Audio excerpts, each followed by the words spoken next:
So imagine for a second that you slide into a total stranger's direct messages just to talk about how picky their 6-year-old is at dinner. Yeah, which sounds intense. Right.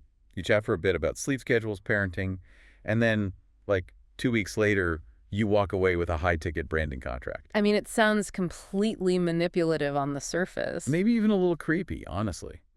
But according to the curriculum we're decoding today, it might actually be the most empathetic way to build a business from the ground up. It really flips the script. Most of us assume success is just, having a megaphone. You build a product, buy some ads, and just shout into the void. Just hoping the market Yeah. responds.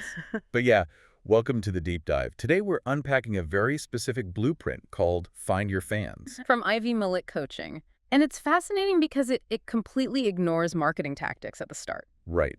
For you listening, whether you're a seasoned entrepreneur, a freelancer, or just insanely curious about behavioral psychology, we're breaking down this exact method. And the method insists that before you can convince anyone to buy, you have to convince yourself you can actually deliver it. You have to face your own internal dread of failure. Well, okay, I want to push back on that right out of the gate because the material talks a lot about failing fast and, failing forward. Yeah, they even suggest listening to Elizabeth Day's podcast, How to Fail. Exactly. But isn't fail fast just like an overused Silicon Valley buzzword?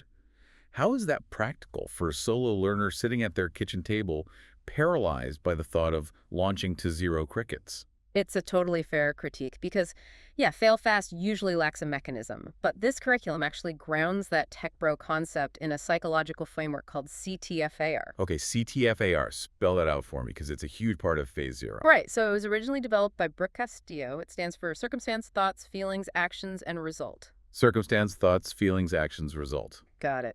So how does that stop the paralysis? Well, the foundational rule here is that the circumstance, is mathematically entirely neutral. It has zero emotion attached.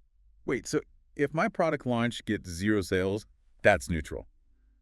Because I don't know anyone who would call that neutral. That feels objectively terrible. It feels terrible, yeah, but the event itself is just a data point on a screen. The feeling comes from the T, your thoughts about the circumstance. Oh, I see. So my brain bridges that neutral fact to an existential threat. Like, I think I am a total fraud. Exactly. Your brain is trying to protect you. And that thought triggers the F, the feeling, which in this case is despair. And then that despair drives the A, the actions, which is probably hiding or just quitting entirely. Which solidifies your R, the result. You Yeah. fail.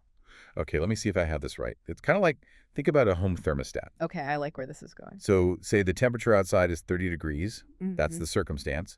It's totally neutral weather, just a fact. Right. But the thermostat inside your house, which represents your thoughts, is set to 70 degrees. Because of that setting, it triggers the heater to kick on. The heater being the action. Exactly. So the weather doesn't turn on the heater, your internal setting does. That is exactly the mechanism. If your internal setting, your thought, changes to, well, this launch is valuable data, your feeling shifts from despair to curiosity. And your action becomes tweaking the offer based on that data. Exactly. You can't control the neutral circumstances of the market, but you have absolute control over your internal thermostat. Which makes sense why they push so hard on programming the brain with success affirmations.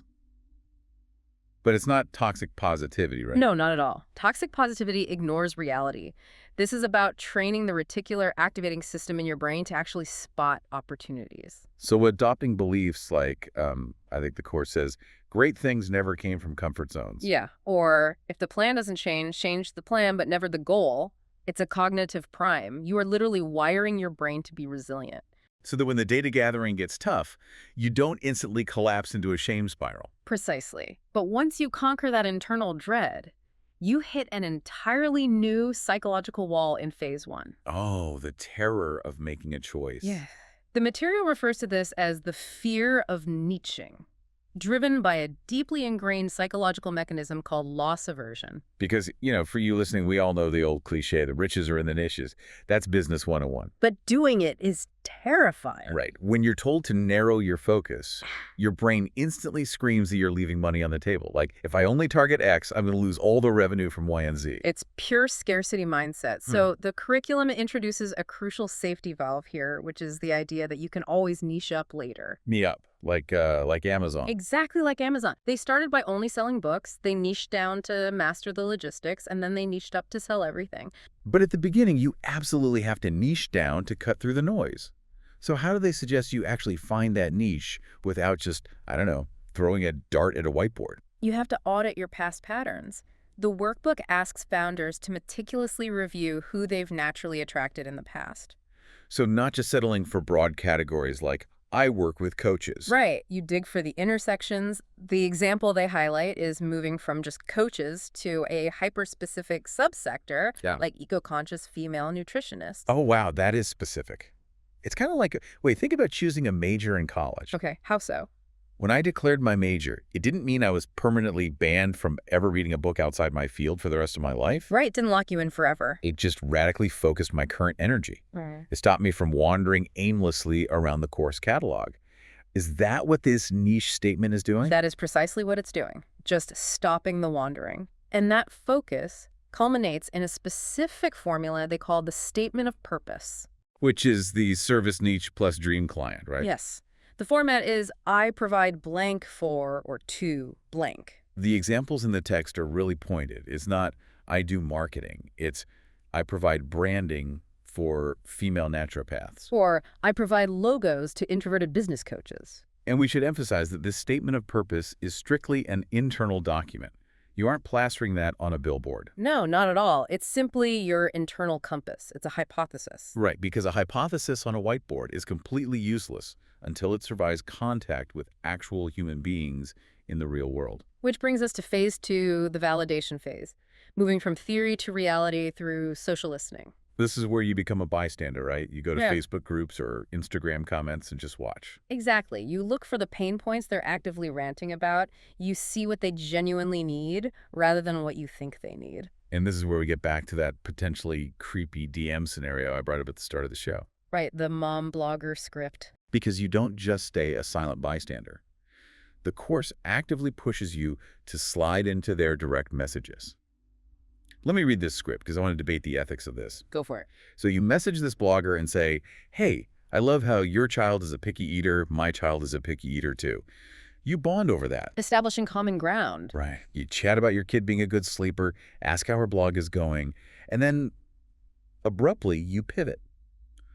I actually do branding for bloggers like you. I'd love to hop on a call to understand your thought process around branding.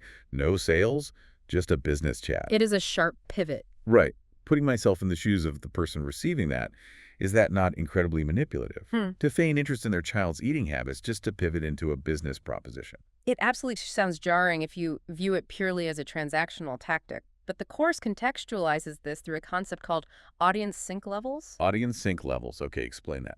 If you just jump into a stranger's inbox and say, can I ask you about your branding struggles? You're operating at level 1. There is zero established trust. So their brain instantly flags you as a spammer. Exactly. The goal of mentioning the picky eater isn't to manipulate them. It's to establish baseline human rapport. You're proving you're a real, observant human being before asking for a favor. Right. And the strict no sales rule is the ethical safety valve there. You have to actually mean it. It has to be purely market research.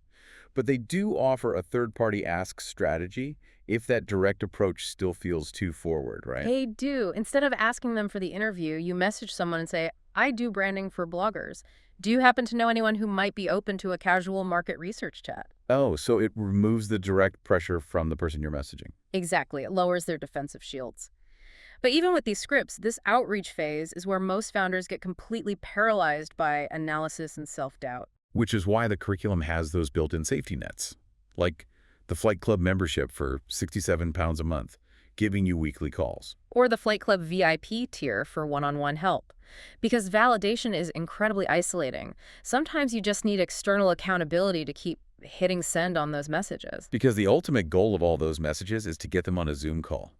Social listening just gives you the surface symptoms. You have to get them on a call to diagnose the actual disease. Let's look at the mechanics of these interviews. The logistics are fascinating. They explicitly tell you to ask for 15 minutes of their time, but to quietly schedule 30 minutes in your own calendar. It's purely psychological. Asking for 15 minutes presents a very low barrier to entry. It feels painless. but you schedule 30 because human beings absolutely love to talk about themselves. They really do. Once you get them going about their business and their problems, their ego takes over.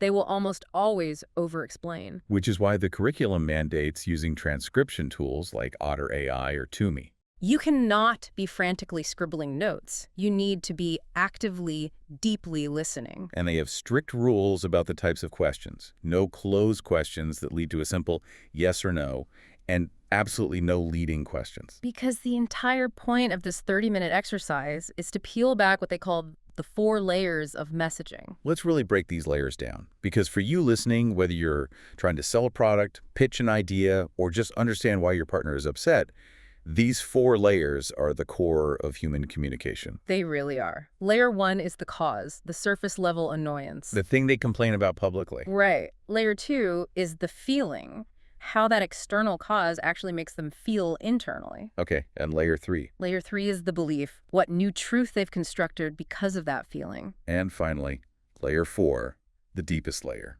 Identity. How they fundamentally describe themselves as a person because of that belief. Okay, let me map this to a real-world scenario.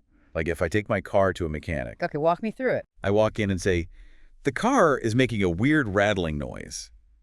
That's layer 1, the cause. The surface complaint, yeah. But a truly great mechanic doesn't just stop there. They keep asking diagnostic questions and find out I'm actually incredibly stressed out and anxious.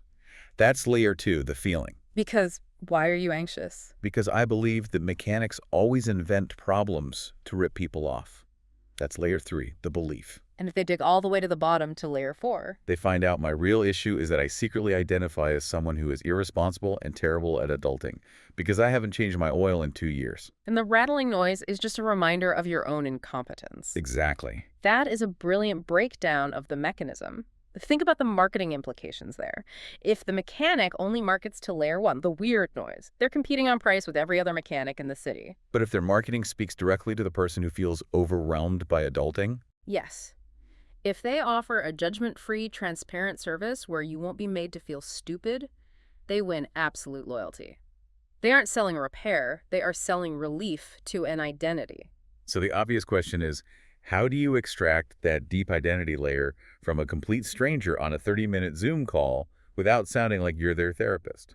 You use highly specific, hypothetical questions that bypass their logical defenses. The source material provides a few masterclasses in this. Like the budget question. Right. If budget was not an issue, how would you choose the person who does blank? Because the immediate defense is always, I can't afford it. But removing money from the equation forces them to reveal what they actually value. Whether that's speed, hand-holding, or prestige. Another powerful one is the genie question. Oh, right. If a genie granted you one wish to solve your specific problem right now, what exactly would you ask for? It's so effective because it removes the friction of how something gets done. It forces them to articulate their ultimate dream desire without worrying about the logistics. And as the interviewer, you just sit back and keep prodding with, why is that important to you? Because the payoff here, the reason you're doing all this, is so you can take their exact transcribed words and plug them directly into the offer formula. Okay, give me the template for the offer formula. It's, I help dream client achieve dream desire without pain point in time frame. So if you interviewed a bunch of creative freelancers, your offer becomes, I help creatives hit 10K months without cold outreach in 90 days. Notice the precision of that. You aren't guessing.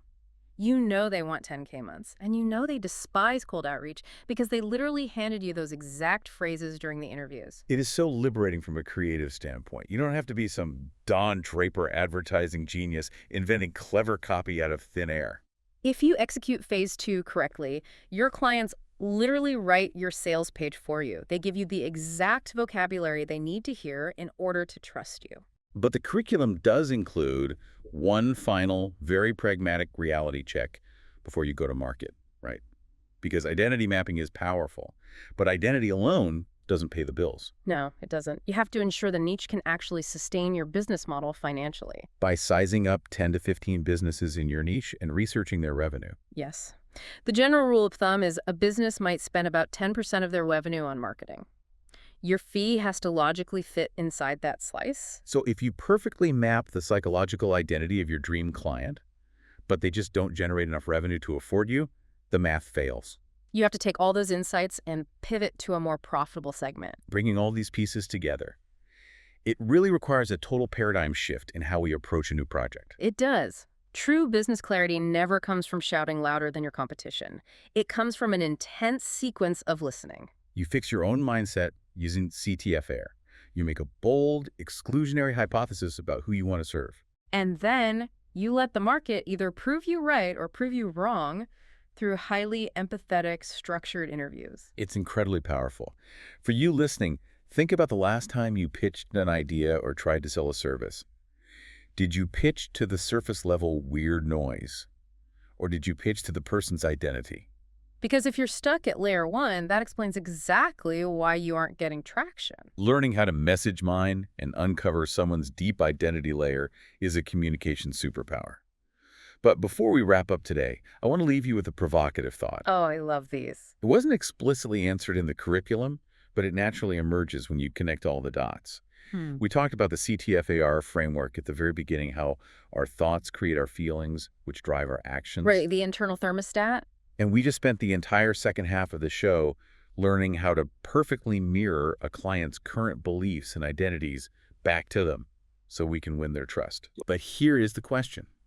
If your marketing perfectly reflects their current stressed out identity back to them, do you risk validating the exact same negative mindset loops, their own flawed CTFAR process that you are ultimately trying to help them break out of? Wow, that's quite the catch-22. Right. You're the architect trying to build on a solid foundation. How do you map their mind without accidentally sinking into their mud? Something to chew on the next time you sit down to write your blueprint. Thanks for taking the deep dive with us.